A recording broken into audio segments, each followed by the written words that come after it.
And this person was like, I know you, I know you. I said, you do? If you knew me, you would say my name. No, no, no, I know you. You sure you do? Name up. Yep, that's me, baby. That's me. But I'm working right now, goddamn. Right now ain't the time. Don't be acting all crazy. I don't hear nobody out there. Hold down.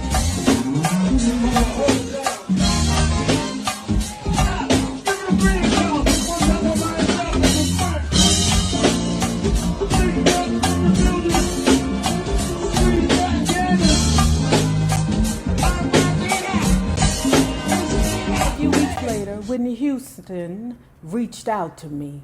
Now, of course, Whitney and I are both from Newark, and she's always been a legend to me, but I didn't know her well.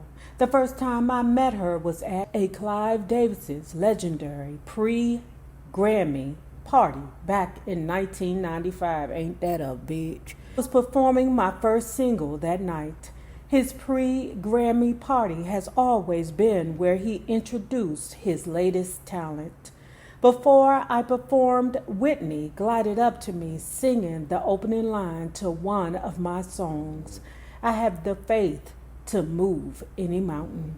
I remember being shocked, awed, and so humbled that someone like Whitney Houston was up on my music and singing it back to me. That's how I be feeling about Mickey Howard when her ass be in my text messages. I be like, Mickey girl. It's like I really have to work on understanding that certain people look at me the same way that I look at them. Child, me and Mickey Howard got a whole date at the end of June because she'll be back in Atlanta.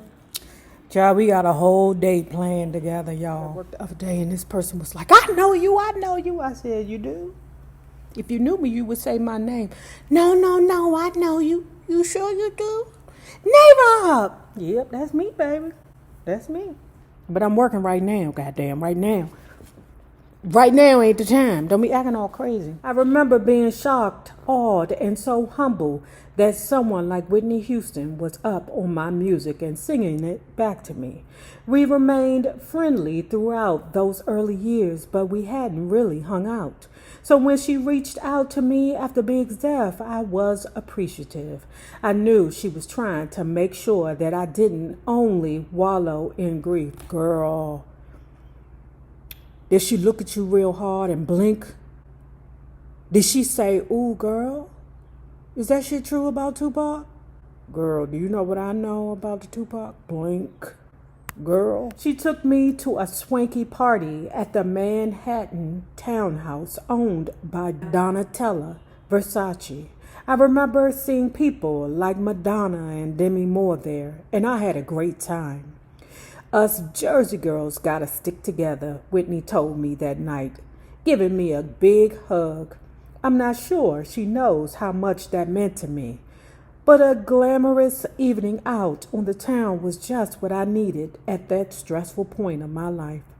Although I was starting to go out again, I wasn't ready to record or perform yet.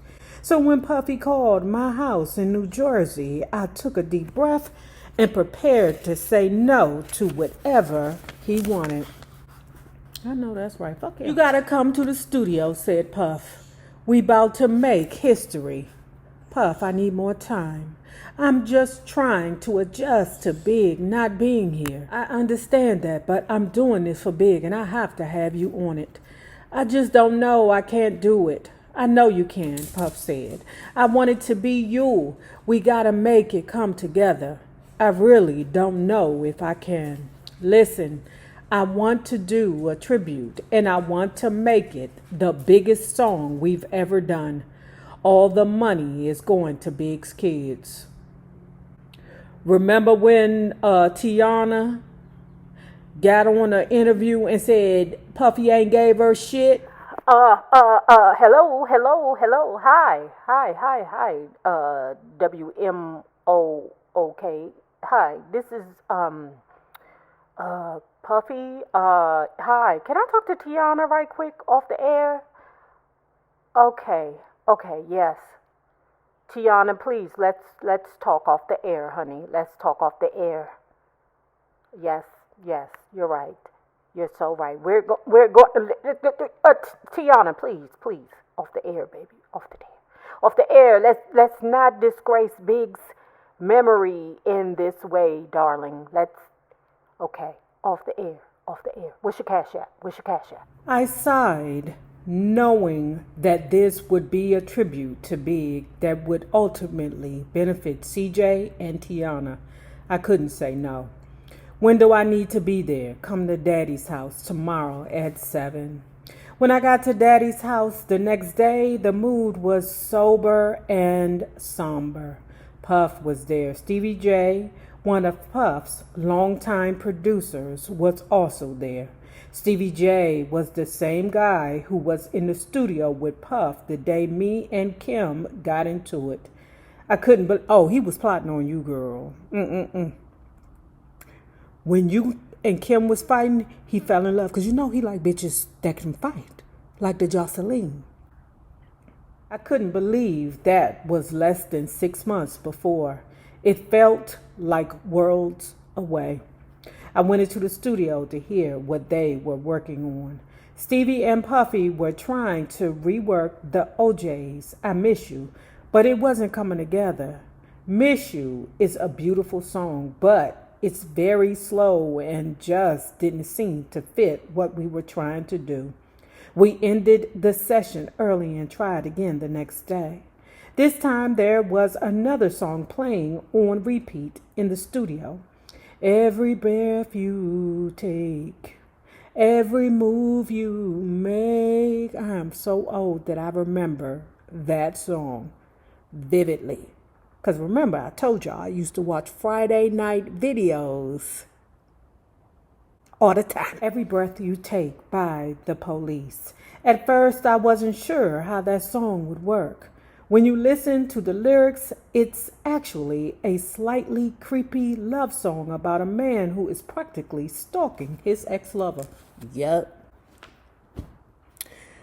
Just like the way Sting stalked the shiz out of Diddy when Diddy didn't get permission to use the song. He has to pay you $2,000 a day because he didn't ask permission to sample Every Breath You Take? Yeah. Wow. For the rest of his life. Wow. No, that's a lot. No, I read that before. That's why Diddy slipped down from number 1 to number 2 on the Forbes list. Oh, my God. No, I'm serious. But did he ask you for permission? Yes, he did. After the fact? Yes, he did.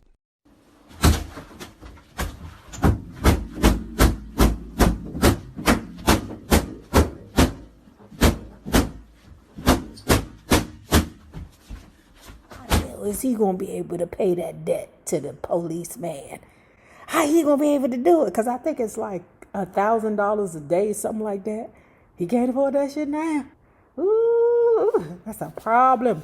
All them bitches that then took all them beatings, thinking that they was going to keep getting that money forever. JT Earl. Like, who is his last baby mother? Who would I know that bitch thought she was going to win till the end? You'll never have to work again. Them baby mamas, the ones that are alive, about to be working at the Burger King. Every breath you take, every song you make, every single day, every word you say. You know that goddamn Misa then moved on like, I don't know how many more kids she done had after Diddy, but she got a couple of. And she been getting to the money ever since. Thank you, Diddy, for putting me on. You done turned me into a designer, because she does have a great, extraordinary fashion sense. She does. It's pretty good. She has a very good eye. You know, she be styling Mary J. Blige a lot. I wonder if Misa has anyone know, because Misa works with MCM, and those Mary J. Blige boots are, what is it? It's a G. Anyway, Funky Dineva was like, Mary's people ain't going out there and buying no $1,300 boots. Saiga Boo Boo. Them bitches sold out on the first day. Now, I understand what Funky Dineva was saying when he said, you know, Mary J. Blige fans are older and they don't want to spend their money on bullshit, which is true. I'm not finna spend my money on bullshit. Well, maybe if they came in flats, I would have did it, but I'm not finna get in no gold Malay boots with 4-inch heels. Maybe a kitten heel, I probably could do that, but I can't do it, okay? But the boots is banging. There's no doubt about it. But them bitches sold out the first day. If Mary J. Blige fans didn't have that kind of money, they found that kind of money. Lisa got herself together and she moved on. Okay, I can't depend on this money forever. Justin is over 18 years old. I'm not getting that money no more. So let me make sure that I put myself in the forefront, make this relationship with MCM, and then therefore I can keep my money coming in. Mad respect for Misa, because she wasn't going to be kissing Diddy's ass. It's dope, Stevie J said. We just need to write a new hook. I can rework the same hook with different words, I told him. I listened to the track over and over. The new lyrics came to me very easily. I began to sing along to the track. As soon as Stevie heard my reworked lyrics, he told me to go into the booth and lay them down. I loved the way it worked with my voice, and I began to sing the lines over and over. But before I could go into the booth, I found myself gripped by a paralyzing grief and began to cry. The intensity of the song, coupled with the fact that I hadn't sung since Big's funeral, made the tears flow down my face. I had to excuse myself. Puff came to the studio and Stevie J played him the track to show him how things were coming along. I've never known Puffy to be the emotional type, at least not when it comes to grief. He can be emotional and scream on people or get mad and throw stuff around, but I hadn't ever seen Puff this moved by something happening in the studio. Fake-ass nigga. I need a bridge, Faith, Puff said. We gotta come up with something hot. I listened to the track repeatedly, trying to find something that would go with the beat and the refurbished lyrics. The bridge is what connects the chorus and verse to the climax. It's a one-time break from the song's structure using a dramatic interlude. I thought about a classic standard gospel hymn called I'll Fly Away. The song's lyrics referenced the idea of flying away one morning. I began to sing the song, changing the words slightly. Everyone in the studio just started nodding intently with their eyes closed. By the summer of 1997, Puff released his album No Way Out, and I'll Be Missing You was released as the second single. The song took off immediately, as I knew it would. It quickly became my #1 single. I could not turn on the radio for more than 10 minutes without hearing the song, and I could not turn on the television without seeing the video. I hadn't actually wanted to shoot the video. Recording the song was cathartic, but I wasn't prepared to do all of the other stuff that goes along with promoting a single. I didn't really have a choice but to suck it up and deal with it. The song was so huge there was no way I could beg off appearing in the video. As the song gained more and more popularity and Puff began to do more publicity to support the record and his album, I fell back. I still wanted to be in the background even though my voice was on what would become the biggest song of 1997. Todd didn't give up on me, and he became a very bright spot during a tough time. As I traveled back and forth to LA for business, we always made time to see each other. And whenever he came to New York, he always came to see me, China, and CJ. As I traveled back and forth to LA for business, we always made time to see each other. And whenever he came to New York City, he always came to see me, China, and CJ. The fact that Todd and I had been in the same circle since I came into the music industry was comforting. When I recorded You Used to Love Me and all those industry folks came through, he was one of them. Remember, he was the guy with the crazy Adam's apple that came through the door with Michael Bivins that time. And she was like, ooh, who's Mr. Intriguing over there? When he was looking for writers for 702's first album, which he executive produced, he knew he wanted to work with me, but was told by an executive, nah, you don't want to work with Faith. She needs to be in pain to write. Ooh. When I performed before thousands at Madison Square Garden for the Urban Aid concert, I was so nervous that I looked for a familiar face in the crowd. I saw Michael Bivins and Todd was sitting right next to him. We met and became cool when Missy began staying at my place, and things had just gradually progressed. But I was still concerned. By the summer of 1997, I saw Todd as my man, plain and simple. As far as I was concerned, we were a couple. Hey, do my favorite go-go song. Taking a ride on the east side, made a left on MLK.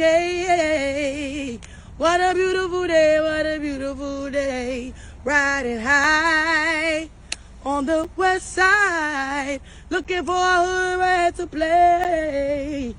Won't you come out and play, won't you come out and play? Hey, taking a ride, hey, hey, on the south side, ooh, ooh, MLK. Hey, hey, hey. We like that good. Say what?